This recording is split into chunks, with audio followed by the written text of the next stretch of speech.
Hello, and welcome to the Publishing Diverse Children's Picture Book Panel at AFROCOMICCON Virtual 2020 event, and thank you for joining us.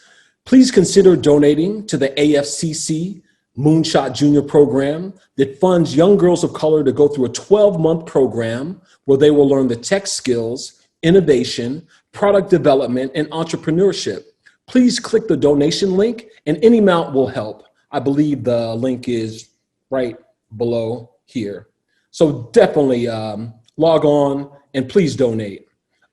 Hello, my name is Marlon McKenney. I'm the founder and chief creative officer at Conscious Culture Publishing. I'm an illustrator and author, and with me today is the brilliant writer, editor, and publisher in the diverse children's picture book space. It is introducing Jessie Byrd.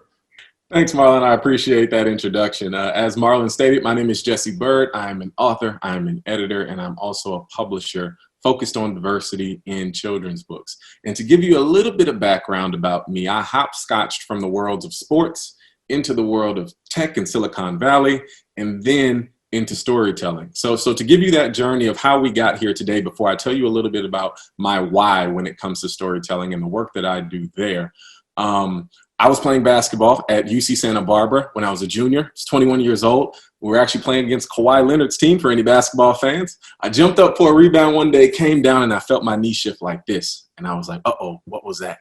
Come to find out, I had something called a lateral meniscus tear. Now, what's awesome about this is that this is not a career-ending injury. This was maybe 6 to 8 weeks of recovery. But what it gave me for the first time in my life was an opportunity to step off the hamster wheel of life. You know, sometimes we're so busy doing our day-to-day, we don't really get a chance to take a breather and assess whether or not we're actually walking towards an end destination that we want to be walking towards, whether we're building towards the things that matter to us. And so when I had that chance as a junior in college, I got a chance to step off the hamster wheel and really assess what was my driving force? What lit me up inside? What did I want to bring to the potluck of life? And that, during that time of recovery, is when I found storytelling. It's when I found that what lights me up is creating stories, especially for young readers. Some of the stories that lit me up when I was a child, like a lot of the Dr. Seuss books, but also The Phantom Toll Booth, which is my favorite middle grade novel of all time. And I didn't see a lot of reflections of self. I didn't see a lot of me both on the page or behind the scenes. And so when I wanted to go into storytelling for young audiences, I wanted to let kids know and adults know that anybody can be a storyteller. They can look like anything. It doesn't just have to be one demographic and one age group and one gender. It can be anybody. And that was really, really important to me. And so I dove headfirst into storytelling from there. Wrote my coach a handwritten letter, said I'm not coming back for my senior year. I'm going to focus on writing. I'm going to focus on being the best writer I can be before I'm out in the real world. And so I did that for a year. Then when I graduated, I worked for Google for a total of 3 years. So my first year and a half at Google, I was learning a ton. I was doing a ton, but I got that nagging feeling again that I'm sure a lot of us feel at different times, that what I was doing wasn't specific or special or unique to me. If I fell over today, they would replace me tomorrow. There's plenty of people beating down the door for these opportunities. And I felt like I wasn't bringing my unique, special talent or gift to the world. I honestly felt like I was being selfish, if I can be honest with you, because I felt like I was just taking care of me and mine. You know, I was doing something that sure would have provided for me, but I wasn't giving a public service in my professional line of work. And I wasn't really fulfilled in what I was doing, even though I was meeting awesome people and doing some really awesome things. So from 9 to 5, I was working for Google, and from 5 to 9, as my mom always says, you work for yourself. And so I was working for myself from 5 to 9, writing my first children's book, King Penguin. It's a children's novel. Worked on that. And then once that was ready to go to market, I decided to quit my job. And I said, okay, guys, I'm leaving now. I'm going to go out into the real world. I'm going to try to fundraise for this thing and get it published. Well, I quit my job, fundraised, and I didn't get the funding. So I fell short of my goal. Now, mind you, this is Bay Area rent. It's expensive. You know, cost of living is high. So I'm broke, I'm out of work, and I basically have to go back to my job and ask my old job back. And luckily they gave it back to me. But here's the point in my life where the story could have stopped. And I really credit family and friends, because they picked me up and they said, look, just because you tried once and it didn't work out as you expected, you can't quit on your dream. If you feel like this is what you're supposed to do, then you have to keep doing it. And you have to keep finding a way to do it. So after another year and a half, after I built back up my finances, licked my wounds a bit, you know, dealt with my sort of wounded pride, I decided to give it another chance. And then on the second time when I quit, and fundraised. We actually hit our goal. The book won awards in Paris and Los Angeles. Then our second book, Sunny Days, won awards, top 5 children's book here in the US for the Eric Hoffer Award, Mom's Choice Award. Third book, Real Jungle Tales, was the book of the year in the UK for the Wishing Shelf Award in 2018. And so from there, right now, working on 5 different stories, really, really fun. And now what I'm focused on in the children's book and publishing space is diverse stories by diverse creators. And when I say diversity, I mean multiculturalism. I mean differently able. I mean immigrant stories. I mean anything that isn't dominant culture.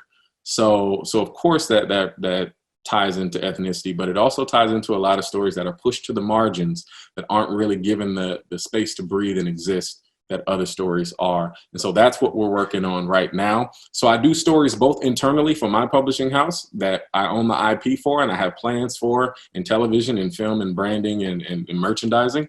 And I also do partnerships with traditional publishing houses. And so right now I'm working with a few exciting houses on a few different projects and series with them. And I'll tell you a little bit more about why I do that from a promotion and marketing standpoint, why I do both independent and traditional opportunities a little bit later on, but I'm going to dangle that as a teaser, and we're going to talk about that a little bit later. But that's literally my journey from sports to Silicon Valley to storytelling, and I'm so happy to be here. This is what lights me up, and I can't wait to share everything that I've learned throughout my journey with you all. Thank you, Jesse. So like I said before, my name is Marlon McKenney. I'm the founder of Conscious Culture Publishing. It's an independent publishing company committed to Pan-African, African-American, diverse, multicultural stories, narratives about history, culture, and empowerment for children all over the globe. We leverage technology and create characters and environments all using 3D technology and 3D software because it's a medium that kids are used to seeing, right? You know, they go to the movies and they see all this 3D stuff and play video games. So it really opens up the kids' imagination to possibilities of animation and movies and apps and video games. You know, it is truly limitless. And our distribution model is basically worldwide. We have online worldwide distribution, Amazon, Walmart, Target, Barnes and Nobles, Google Books, Apple Books, eBay. You can find conscious culture books everywhere. So very easy to find. In the past 3 years, I've published 3 children's picture books. The first was Alice in Wonderland Remix, which was one of the first children's books completely illustrated in 3D using 3D technology and modeled completely in 3D. Uptown Dragon, this is a story about a little boy in Brooklyn and how he finds a dragon egg that ends up expanding to be a giant dragon, which is his friend, but he has a difficult time trying to keep it a secret, right? And finally, The Genius of Egypt. This is that classic story about Imhotep and how he started as a scribe, later on to be this genius to eventually save the kingdom of Egypt. A really compelling book. And slated for 2021, Makeda, the Queen of Sheba, about how Makeda started as a princess and rose to be the Queen of Sheba during a time where there weren't many queens that ruled entire rich kingdoms. It's a very compelling book about female leadership. Today's discussion will be giving you the information and the tools for you to publish your own children's picture book. And among the topics we'll be speaking about today are 9 key things you'll need to want to know. Number 1, idea. Coming up with the best idea that appeals specifically to your target audience. Number 2, outline. Taking your story, giving it structure, flow, and the right timing for your reader. Number 3, manuscript. Adding sentence structure to your outline with the appropriate grammar for the right age range. Number 4, illustration. Source cost-effective illustrators and production tips for all you illustrators out there. Number 5, format and layout. Combining the text and the illustrations that help drive the narrative and pull readers into your book. Number 6, ISBN barcodes. International Standard Book Number is what all books need, and it's a specific identifier for your books for retailers and libraries. Number 7, manufacturing. Cost-effective ways to print or digitize your book. Number 8, distribution. how to get your book distributed into Amazon, Apple Books, Google Books, libraries, and international retailers. Number 9, promotion, creating awareness of your book to drive more sales. So folks out there, are you ready to dive into the topics? Jesse, you ready to dive into these topics? I'm ready. Okay, great. So topic number 1, idea, coming up with the best idea that appeals to your target audience. So Jesse, how do you come up with the ideas for your stories? Yeah, so I think when thinking about the ideas that are most ready for market, there are 2 ways that I like to think about it. One is the concept that's furthest along. Which one of your ideas is most developed? Do you have the best grasp on? Do you understand the world, the characters, the arc, the plot, where it's going to fit on the shelf? And then the second way to think about which story to lead with is which one is most relevant to the market today. This is a business market. Publishing is a business market, which means that timing matters. So if you have something that speaks to, social injustice, if you have something that's maybe speaking to the issues of the day, coronavirus, things like that. If you have stories around that or that center around that, you may want to consider sharing those stories first, because they may not always be at the top or the forefront of the consciousness of the publishers. They may not be at the top of what they're buying forever. And so you really want to make sure that you push those in development so that you can get them through the window of time that they have to be published. And the way that I formulate my ideas is I take them in what I call bits of string. So sometimes I'll get a line from a character. Sometimes I'll get a little tidbit about a world. And anytime you get any inspiration, I really, really recommend this. I have a notes folder in my phone. I have a specific folder for picture book concepts. Any concept that I get, I drop it in that folder, and I make sure that I honor the muse by writing down whatever I'm thinking. Even if I think it may not amount to anything, that's not my job at this point. When you're at the ideation phase, you take as much source material, inspiration, information as you can, because you have to build entire worlds and characters and sometimes entire series out of these things. So you honor the muse, you write it down. And then once it's to the point where I can know what the A story is, what's going to happen from sunrise to high noon to sunset, then I feel confident enough to move into what we're going to talk about next, which is the outline phase. So I don't put pen to paper on anything until I have a firm grasp of at least what the primary goal and conflict is of the main characters. What's the heartbeat of this story? I don't just start writing in a vacuum. Some writers do. That's not me. I want to get to know my story. And sometimes those incubation processes can take 3, 4, 5, 6 months, depending on the story. But I'm working on 17 different stories at once at various phases of development. And so I kind of allow them to take their time to germinate and really grow at their own pace. I never really want to force them. And so that to me is how to think about story ideas. Make sure that you honor your muse, write down every inspiration that you get. And then if you're thinking about going to market with an idea, what should I start outlining and writing first? You really want to think about it along the 2 points that I said earlier. What's furthest developed, and then what's most relevant to the current buying market. Yeah, Jesse, that's a really good point. When people come to me sometimes and they're really trying to come up with ideas, I always say, make it personal, make it something about you, something that has happened in your life.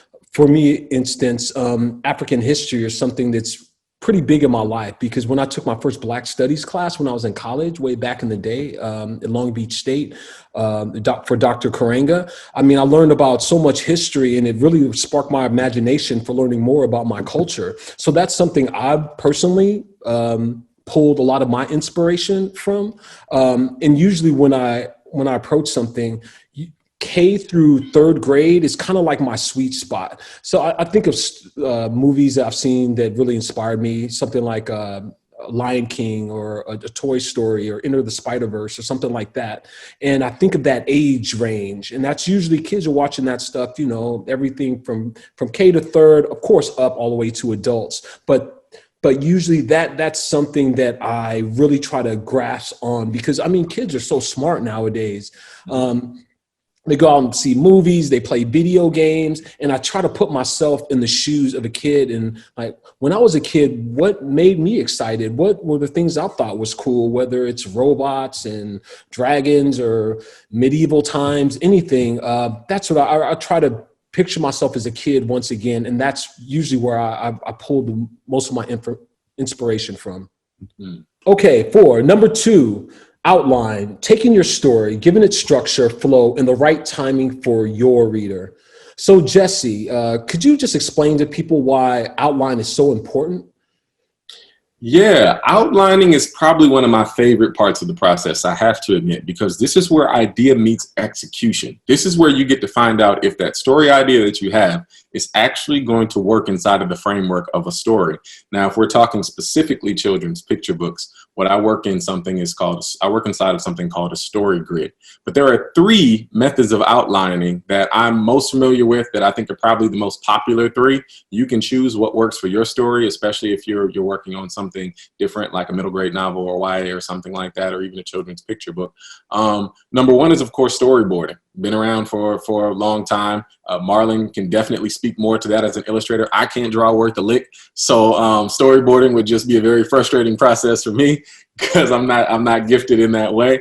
Number two is the flashcard method, where you essentially take each chapter and try to summarize it in a sentence on the back of a flashcard. So chapter one, you try to say in one sentence or a few words, what's the driving action of chapter one, if it's a chapter book, of course. What is going to move the story forward, advance the plot, open up character development, help us get to know them better. And then once you have all of your chapters laid out, then you can really look down upon your flashcards and say, all right, does chapter 7 really move the story? Can that be folded into chapter 8? Can it be folded into chapter 6? Can we just take it out in general? Because you want to avoid those potholes, those dead spots in your story that cause a story to go from an A+ story to an A, from an A to an A-. And that can happen really quickly if the reader feels like every page isn't bringing added value. And then the third, probably most popular method, the one I use for children's picture books, is the story grid. So we have a story grid template, the one that we use, free for download on the website. You'll get all the information, here throughout the session. It's jessiebcreative.com. It's free to download. You can try it for your own stories, but basically what it does is, what you want to figure out is how your story is going to monkey bar from scene to scene to scene in a children's picture book. Remember, this medium is a marriage of text and illustration. They have to come together. They have to partner. You don't want your text being redundant to what's already on the page or just dictating what the reader can already see in the illustration. And you don't want your illustrations not having enough context to where the readers don't know what's happening, because the text isn't really illuminating what's happening inside of the illustrations and what's happening on the page. And so for us, what the story grid gives us is, for each scene, imagine a spreadsheet. And for each scene, we have to look at where that scene takes place. Who are the main characters in that scene? What action they're doing? Are they skipping, running, jumping, swimming? What the text is going to be for that particular page, what sentence or two is going to go on that particular page, and then the mood of the scene. So this is really important. We're going to talk about this later. The mood is super important because mood dictates everything from lighting to shading to how you use your colors to point of view, where you place the camera inside the scene. You want to try to get inside of that main character's experience as close as possible, inside of their skin. And so if the character is sad, when you flip to that page, we want you to feel that leaping off the page. If they're happy, if they're curious, if they're engaged or excited, we want to have that emotion burst from each and every page, because mood really drives a lot of what happens with story. And so you want to have these things identified. These are your building blocks. And then once you have all of that figured out, you have that spreadsheet sort of typed in and filled out, then you're ready to move on to your next phase, because you know your story works from a 30,000-foot view. You can see how it's going to flow from page to page, and you see how the plot progresses. And it just helps me get a clearer view than just looking at a page and a half of text and then imagining if that's going to work inside of an illustrated medium. For me, I can't make that mental leap. I need a blueprint before I build my building. And that's really what the outline phase is all about, making sure your idea actually translates. That is extremely true.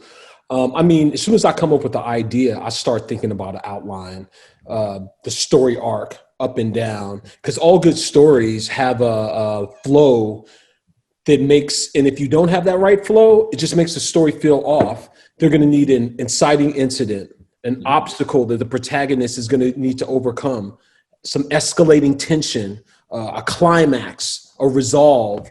So for topic number 3 is manuscript. Adding sentence structure to your outline with the appropriate grammar for the age range. So I'm an illustrator, right? and writing isn't really natural for me. Jessie has been written many books, and I'd like to know, Jessie, what's the best approach to taking your outline to a draft, to a final draft, and then a final edit? Does that make sense? That makes perfect sense. That makes perfect sense. You know, the manuscript is where you pull it all together. A polished manuscript is going to be essential whether you're doing independent publishing or you're pitching to traditional publishers. You know, this manuscript is really where you show all of these elements work. And so as we mentioned in the previous segment about the story grid, this is what's going to inform how your beats work, how each and every action or sequence or plot point is going to flow into the other. And so what should be really exciting is if you have an outline or a story grid that you're passionate about, it gives you these little sandboxes to play in. You don't have to guess what happens next. You don't have to guess what event's going to take place. You don't even have to guess what action they're going to be doing on the page. You've already figured that out. Now you need to figure out how you want to say that. How much of that is going to be narration? How much of that is going to be actual dialogue? How much of that is going to be description? And so from there, you can play around with different ways to execute that from beginning to end. But what's super important, as we mentioned before, is that you have a very clear sunrise, high noon, and sunset, even if it's a series, which is really, really important. Because even in a series, each book needs to be satisfying in and unto itself. It needs to be completely self-contained. The best illustration that I can think of is in terms of Russian dolls, right? Like each Russian doll, you can stack them and one fits inside of the other, but they're complete in and unto themselves. And that's how you need to look at series as well. You need to look at it in terms of this is satisfying. And then at the end of my arc, my sunrise, high noon, sunset, then I sprinkle a breadcrumb, maybe a teaser that we're going to have another adventure. But that's super, super important. And so when it comes to manuscripts, one of the biggest things that I can say is try your best to write fearlessly. You know, the first draft is probably going to be too wordy. It's probably going to be too verbose. That happens all the time. Don't be upset about that. Even though the target manuscript word counts for traditional publishing are between 500 and 750 words for fiction, and then up to 1,000 or 1,100 for nonfiction, you don't want to try to hold yourself to those constraints in your first draft. Think about it in terms of horseshoes. If you can get close, even if you're 100 words over, 150 words over, that's totally fine, because as you filter and refine your script, it's only going to get tighter. It's only going to get more concise. It's only going to get more potent. And so the first draft is really about, one, getting past the fear of the blank page and just getting stuff down, and then also getting some sort of framework that you're proud of, some sort of journey that you think is valuable in the way that you're proud of it. And so get it down, move forward, and then revise. You're going to revise anyway. So really lean on that in your process. Yeah, definitely. I mean, I've worked with Jessie before. He worked on my Uptown Dragon book, and the magic about having a good editor, what they will do will bring so many pieces out of the story that you're not really thinking about. Start really pulling, who's that character? What motivates that character? What drives that character? And when you start to add that to your story, it really makes your story flourish, because it feels more real, because you're getting inside the head of that character. And when I was working with Jessie before on Uptown Dragon, oh my God, this guy had me thinking like, oh man, I gotta start coming up and start thinking of some things here, you know, instead of kind of being, I'll just say it, lazy about the writing sometimes, because sometimes people can feel like just because they've maybe done something creative or it's really good, but it's always important to have someone else to take a look at it, show you where the blind spots, where the holes are. Very, very important to find a good editor to make sure that your manuscript is solid before you put it out, and even before you give it to a traditional publisher, like you were saying, in order to get traditionally published. Now, this is some great information. So we're going to switch gears here. We were just talking about manuscripts. So now we're going to delve a little bit into the visuals, right? So number 4, let's talk a little bit about illustrations, and specifically sourcing cost-effective illustrators and production tips for illustrators. So just to let everybody know out there that I am an illustrator, that's kind of like my first background. I went to art school, yada, yada, did all that stuff. And now I work primarily digitally, right? And when you are working digitally, I'm just going to give everyone just a few tips to just kind of keep in mind. First of all, make sure that you are saving your projects at 300 DPI. That is photography quality, and you don't want to export anything that is less quality than that. Also, and these are just the basics, but very key, CMYK. Make sure the color space is CMYK, whether you're using Photoshop or Illustrator. It's extremely important. And another thing, and this is something that I learned when I first started working on Alice in Wonderland Remixed, what you see on the monitor and what you're printed can look very different, especially when we're talking about people with brown skin. What I was doing was I was looking at something on a monitor and I had all these rich hues and light colors and lighting on the skin and shadows. But when it got printed, I ended up losing all of that. So it's important that you kind of go back and forth. You might want to go to like the Kinko's. I don't know who has a Kinko's anymore, right? But go somewhere, Office Depot, print it out and kind of look at it in a print format so that you can adjust your colors accordingly, because what you see on the screen isn't necessarily what is going to be when you finally get something printed.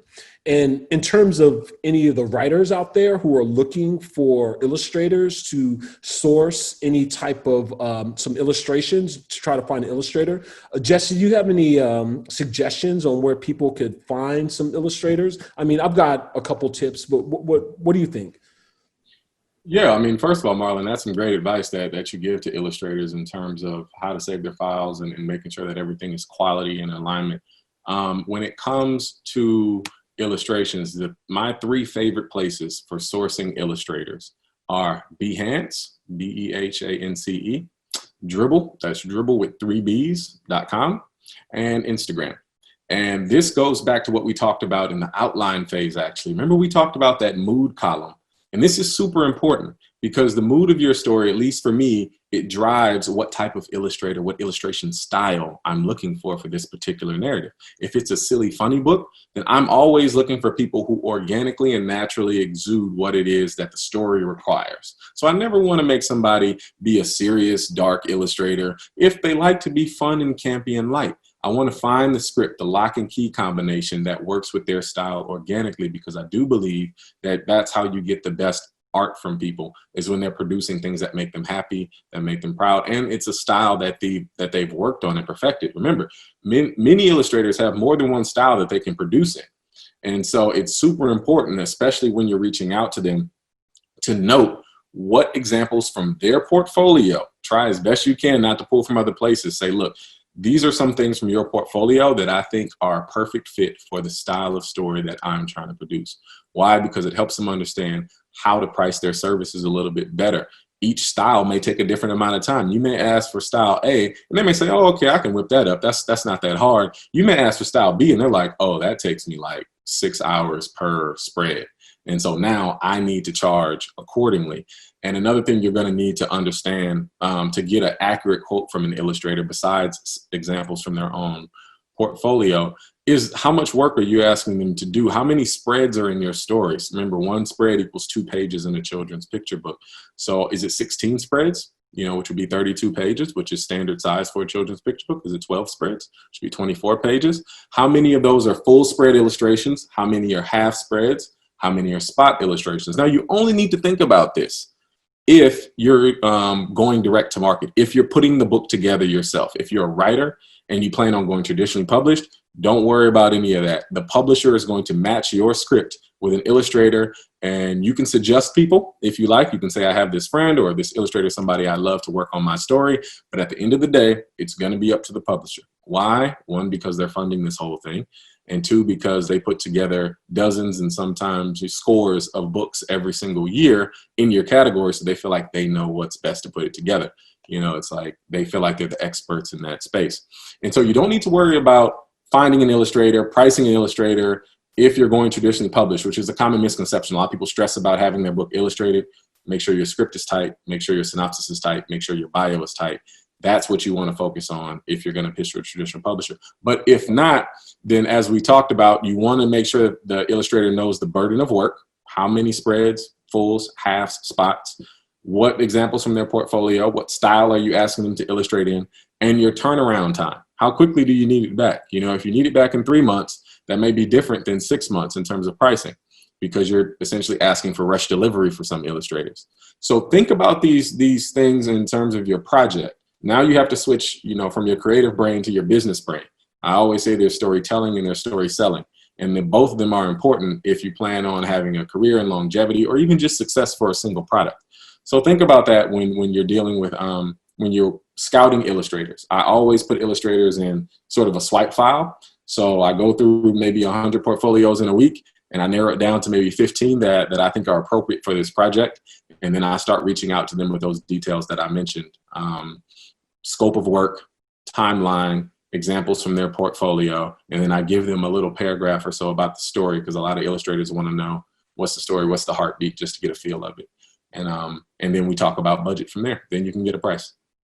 Moving right along, number 5, format, layout, combining text and illustrations to help drive the narrative and pull readers into your book.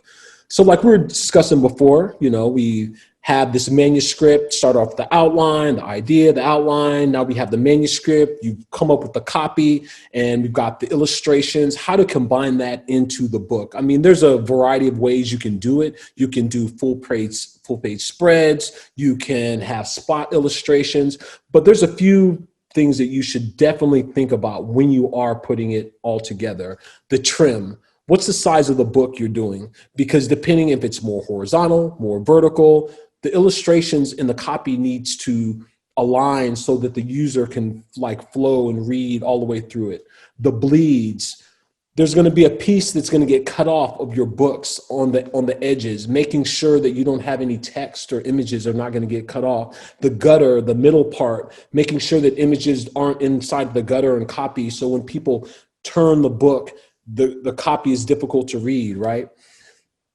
Now, these are all really important things, as well as getting the proof for the book. When you end up getting your printing done, you'll most likely get a proof. It's basically a piece of paper or printout of what it's going to look like in the colors. You definitely want to check that. And if you don't get a proof, sometimes you'll get a digital proof instead and not exactly a physical proof. You may want to just go to Kinko's or somewhere and try to just print it out just so you can look, because the last thing you want is to have some surprise after you've printed 100 books and then you come back and all of the colors are totally off than what you thought about. So that's extremely important.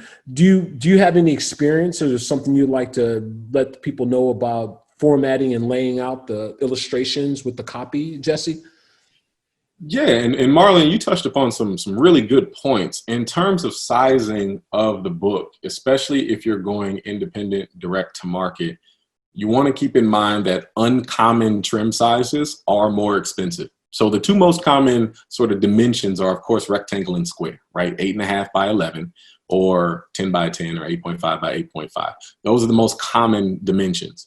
And if you really have a reason to want something that's a little bit different, that's totally fine. But really think through if that added cost is going to bring you an added value in terms of the book. Will it really matter all that much to your reader that you have this super unique, uncommon book shape and size? If so, roll with it, price it out. But if not, then you may want to think about that.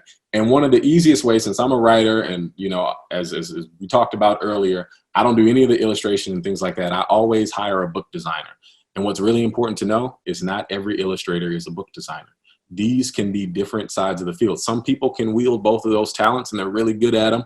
Some people are more comfortable doing one or the other. So the book designer, as Marlon mentioned, is going to take all of these ingredients that we have. We have words, we have illustration, and now we need to arrange this almost like an interior decorator. We need to arrange the furniture in a way that's appealing and has some type of feng shui and some type of flow. And so a book designer is super, super crucial. They're typically not crazy expensive compared to, what else you'll pay out. I think typically I pay a few $100 for a book designer, because really all they're doing is taking existing assets and arranging them in a certain order. And these books aren't really that long. It's not a graphic novel. So we're not asking you to do 300 pages of arranging. We're probably asking you to do 26 or 32. And so it's a little bit different, but just keep those two tidbits in mind, because it really is important when you go to your printer to have somebody who understands bleed lines, who understands print margins, who understands, as Marlon mentioned, making sure that nothing's in that the spine of the book, so that when no important action, should I say, is in the spine of the book. So when people open that page up, you don't want an important facial expression for the character if they're really sad or really happy to be in the bend of the book, because it's going to be interrupted by that line that runs down the middle. You don't want any important text to be there because it's going to be hard to read, because it's going to disappear in that crevice. And so these are things that book designers are trained to see. They'll work with fonts. So thinking about what type of font personality has the right style for your book. Each book has a different feel and flavor. And so font is really, really important. And some book designers even go as far as to create their own fonts. So they'll say, all right, your book has this type of style. I'll create a lettering. I'll create a font system that fits your book. And so a book designer is a crucial piece. They're typically, one of the third or fourth legs of the relay race, somebody who's really going to come in and bring it all home. But they're super, super important. And so for formatting and for layout, if your illustrator isn't also comfortable doing book design, you may want to think about somebody who specializes in that specifically, because it's not always the same thing.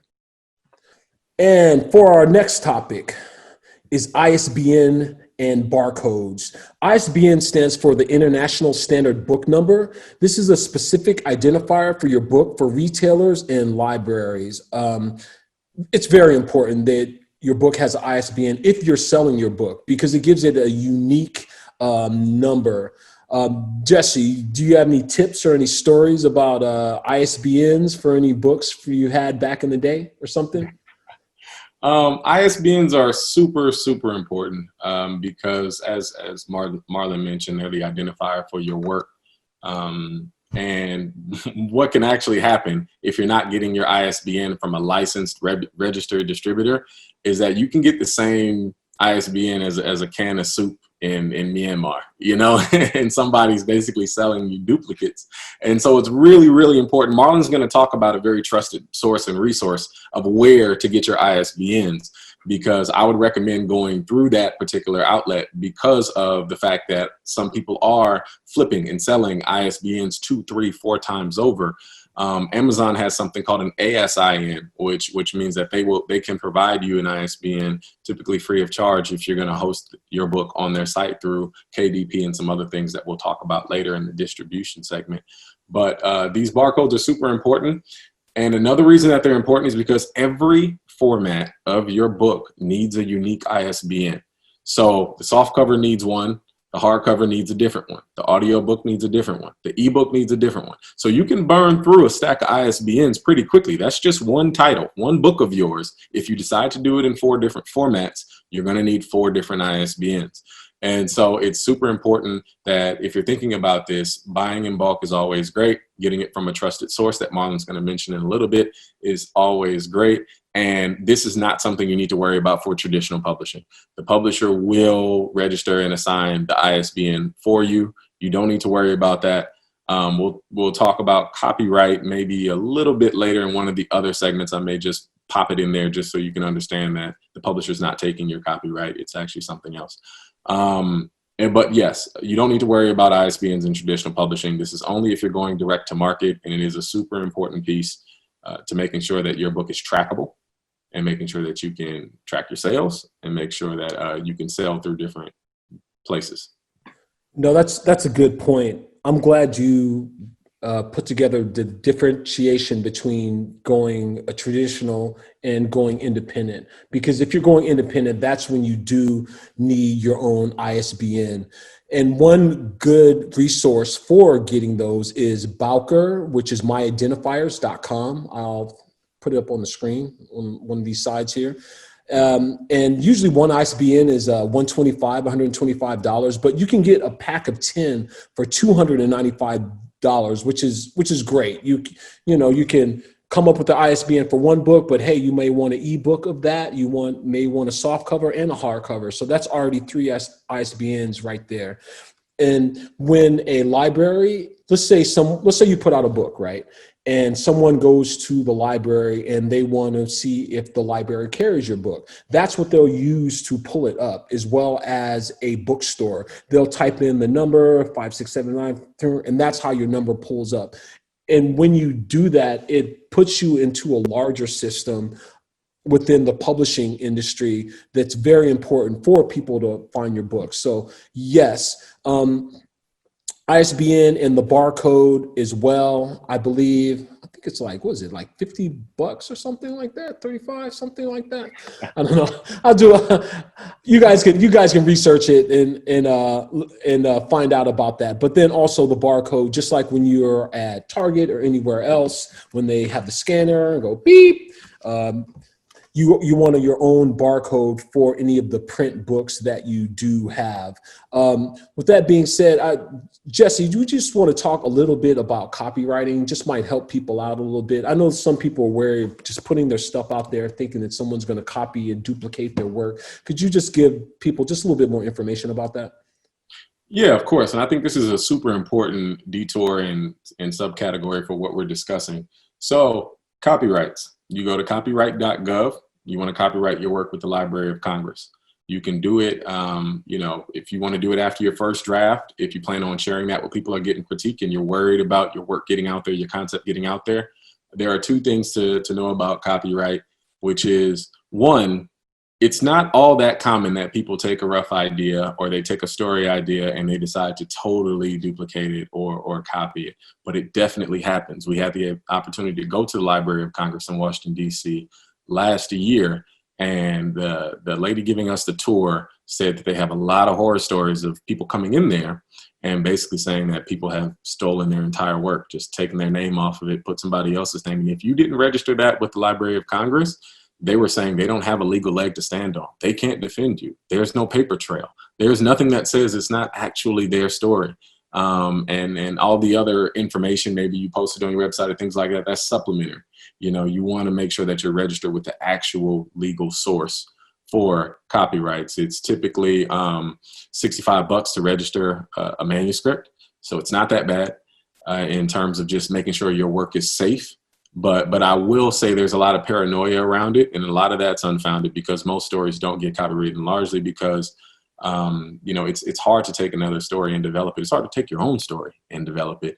And then even if even if somebody does steal that story, who says that story is going to be worthy of the market, is going to make a lot of money? They may end up spending a lot of time trying to produce it, and it doesn't actually go anywhere. So it's still a risk either way. But if you want to be safe, that's the best way to think about it. Now, when it comes to traditional publishers, they will copyright the text of the story if you're a writer, the illustrations if you're an illustrator, on your behalf. And what they should still be assigning it to you, which means your publisher shouldn't be assuming the copyright for your work. You're going to own that in perpetuity, your copyright. What they're getting is the exclusive rights to print and distribute your work. So if you sign with a publisher and you guys decide to do a book together with Scholastic or Penguin or Houghton Mifflin, you can't then go print 100 copies of your own book on the side and sell them to friends and family. That's what they're getting from you. They're getting the exclusive right to be the one entity that gets to print and produce your work. They are not buying your copyright, which is a common misconception. And you should make sure that it's not in your contract, which we can talk about a little bit too, the difference between a literary agent and a literary attorney. Because they're not the same thing. And it's kind of important to know that. Great.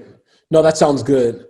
So number 7, manufacturing. Now we're going to talk a little bit about cost-effective ways to print and digitize your book. So you've gotten to a point now where you've gotten your manuscript together, you've gotten your illustrator, you've laid it out, you've got your print-ready files, and now you're ready to print up a whole bunch of books. So I'm going to let you know that me personally, I am a huge fan of print on demand, or some people call it POD. And just in case you don't know what print on demand is, I'll explain it a little bit better. It's basically digital printing technology to produce large amounts of books without the need for a large and costly minimum print order. So if you don't understand, this is what it is. Basically, when a person orders a book, someone walks over to a machine, presses a button, and one book comes out. If you order 10 books, they walk over to a machine, type in 10, and 10 books comes out. 100,000. So basically it's scalable. Back in the days, what you would have to do was order like tens, hundreds of all these books. But nowadays you don't necessarily need to do that because of print on demand. Just like cable on demand or content on demand, they print it once a person orders it. So there's no upfront printing costs. There's worldwide distribution, and the most important thing, and that's why I have an independent publishing company, you control the content. Especially now, since we're talking about diverse, multicultural, and Black children's books. I think it's very important that we control the content so that we are saying the stories that we need to tell, right? From our perspective. And it's no one that's copy or censoring any of the information that we're saying. So I believe that print on demand is a great model. One of the companies, well, two of the companies, bigger company is Ingram Spark and CreateSpace. All you have to do is simply upload your files to these companies, and they align it with distributors for e-commerce, libraries, and they also take care of the shipping. And when I'm talking about them basically distributing through print on demand, I mean, they go everywhere from Amazon, Apple Books, Walmart. I mean, we're going to get a little bit more into that in our distribution section. But in terms of manufacturing, I think print on demand is a great low price option for getting into the children's book space, being able to scale without having to pull out a lot of money. I think for Ingram Spark, it's maybe $50 a book, something like that, just to upload the files and be integrated within their system. Instead of before, you would have to spend hundreds, if not thousands of dollars to get these printed books. So, I mean, I'm a big fan of print on demand, but hey, that's not the only answer out there for people who want to get their books printed. Jessie, do you know of any, could you tell us about any alternatives besides print on demand, other options for the people out there? Yeah, I'm so glad you brought up print on demand, Marlon, because I firmly believe that if you're independently publishing, you should strongly consider print on demand as part of your manufacturing and printing strategy. Of course, the other option is bulk printing or books on hand. I recommend a combo strategy. I think that's probably the best way to go. You don't want to go pure bulk printing because then you may end up with 20,000 copies of your book in your garage and you're trying to sell them and move them. And that's a lot of money that's just tied up in inventory that maybe you could be using for other things. But I also print on demand, you have to realize your margins are going to be a lot smaller than bulk printing. So in bulk printing with a children's picture book, I can usually achieve margins of 60 to 75%. Which is pretty good, especially even if I do a small print run. Let's say I only order 200 copies of a book, I can still achieve those margins with quality. So that's really, really important. But at the same time, I don't want all of my capital tied up into inventory and then have to work backwards to get that out. And so with print on demand, your revenue, your take home money is flipped. So instead of you may be taking home 60, 65, 70, 75%, you're probably looking at about 20%, 15% in most cases, because they're doing it for each specific order. As Marlon explained, customer orders your book on, let's say, Amazon. They print, Ingram Spark will print one copy of said book, ship it to customer. So you just wait for your royalty kickback, which is totally fine. But also the cost, most of the sale money, let's say it's $20. About 18 of that is going to go to Amazon and Ingram Spark, and then you'll get kicked off the other two per copy. And those are just rough numbers. Some people can achieve better numbers, but typically it's going to be a very expensive way for you. Not expensive in terms of you putting up money, but expensive in terms of how little you'll get to take home per book sale. And so what I recommend is definitely a combo strategy. My favorite printer, and I'll give you guys, my personal secret, is this place here in Georgia where I am right now. Even though I'm typically based in Oakland, I'm in Georgia right now. It's a place called BookLogix, BookLogix. You can look them up. You can tell them I sent you. Pretty much, if I'm doing domestic printing, they're the place that I'm working with all the time. They do excellent quality at excellent rates. They have a super fun and friendly staff. I mean, you would think I'm doing a promo for them, but seriously, I've been working with them for years, and I keep giving them my money because they keep producing work that my customers compliment. I get it on time, and it works really well. And so if you are looking for a printer in your area, those are the qualifications you want to look for. You want to look for quality plus cost. So your value, how good is the end product and how much are you paying per unit? Minimums, you want to try to not get locked into, you have to buy 500 books at once. You don't want to try to do that starting off. You want to try to make sure that the minimums are flexible. So if you really only want 50 or 75 or 100, you can do that. And then, of course, the turnaround time. You want to make sure that you can get your books in a timely fashion. You know, it should be 2 to 4 weeks for them to be done with the book, printing. And so you want to make sure that you're getting it done in a timely fashion. So that's super, super important. Cool. So for number 8, distribution. How to get your book distributed to Amazon, Apple Books, Google Books, libraries, and international retailers. So I will say this, people right now, if you are looking to create content, now is the time. I mean, the future is right now. Digitally, it is extremely easy to get your book in all of the major distributors and put it in all the stores across not only America, but across the world. I mean, nowadays, it's extremely easy to get your book in Amazon, Walmart, Google Books, Barnes and Nobles, Kobo, eBay, Goodreads, Target, Apple. And when I say that, I'm specifically mean online.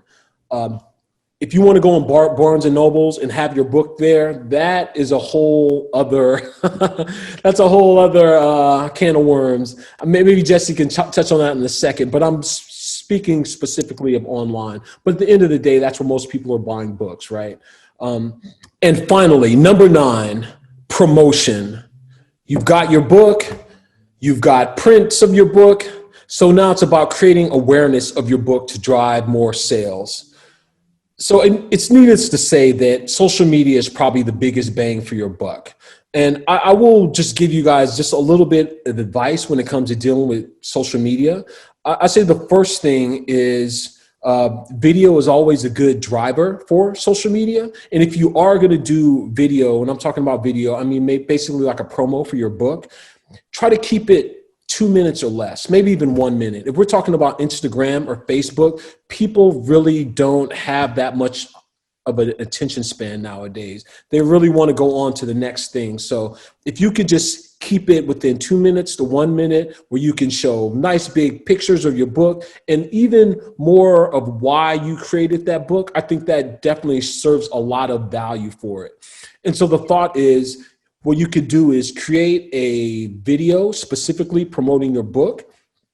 If you have kids, you got friends, try to be creative. Do something that like people aren't doing out there. Try to mix it up a little bit. And after you record it, look into getting basically an ad for your social media video piece. They're extremely cheap. You can spend as low as like $3 for one day to get your book out there. And the greatest thing, probably the biggest thing, is why social media is so prevalent is because you can micro target your audience. So if you're creating a book for African Americans, you can target African American mothers. Let's say you are putting together a book for people who are, that's for maybe someone who's autistic.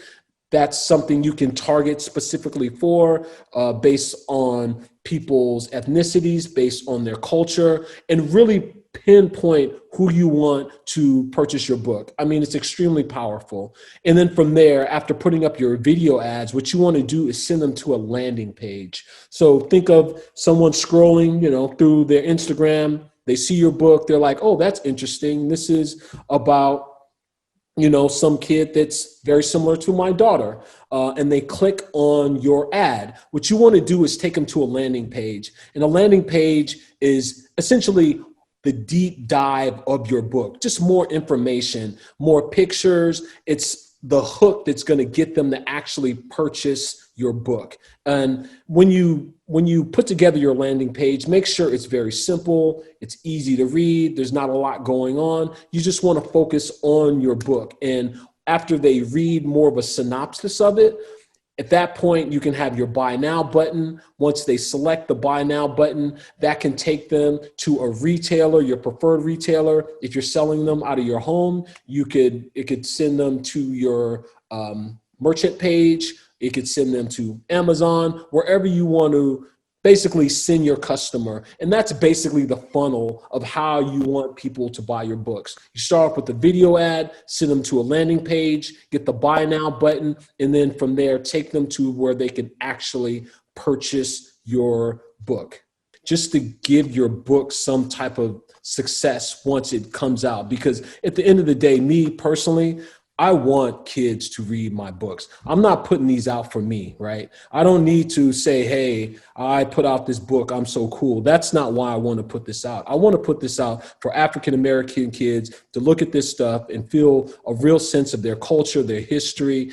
and really inspire them to be the best they can be. I mean, that's really why I'm doing this, and number one reason. And because of that, everything we just talked about today is so prevalent for success, of trying to succeed in terms of getting our work out there to inspire a new generation to do the right thing. I think it's very important. And I just want to thank you, Jessie, so much for this talk today. It was so informative. I mean, you've got a treasure trove of knowledge in your mind right there. Could you tell everybody right now, like, how they can get in contact with you, or how they can read some of your books? I mean, I'm looking on Amazon. You've got all kinds of books on Amazon. You got all kinds of awards. Like, how can people get in contact with you or buy your books? What's the best way for them to contact you? Yeah, thanks, Marlon. I mean, I thank you for putting all of this together. This has been phenomenal to be able to partner with you in this mission and sharing something we're so passionate about. If you are interested in checking out some of our stories, remember, diverse stories by diverse creators. That's kind of what we fly our flag on. And you can check those out at jessiebcreative.com. That's JESSEB as in boy, creative.com. That's the best way to get them, because then I can sign them out to you if you'd like, and I can personalize them to anybody you'd like as well and put a little note in it. Also available on Amazon. Of course, you can go on Amazon. They're available on Amazon Prime, and you can get the books there as well. Of course, for myself and Marlon and any other creators, it always helps if you leave a review. That's a part of our currency in terms of what helps us start to reach more kids and more households is some of the good things that maybe people say about us along the way and care to share it. So that's really, really important. Instagram at JessieBCreative, same thing, JESSEB as in boy, creative.com. And so that's my spiel. Wow. Very powerful, Jessie. I just want to thank everybody out there for being a part of this. I hope this information really helps you kind of achieve what you would like to do in the future in terms of any goals. If you want to have a personal story of yours and you want to come up with a better plan on how to put it out there in the world so that little boys and little girls can read your books, I hope we've helped you out in that. And just like I was saying before, please consider donating to the AFCC Moonshot Junior program that funds young girls of color to go through a 12-month program where they will learn the tech skills, innovation, product development, and entrepreneurship. Please click the donation link, and any amount will help. I believe the link is right below here. So definitely log on and please donate.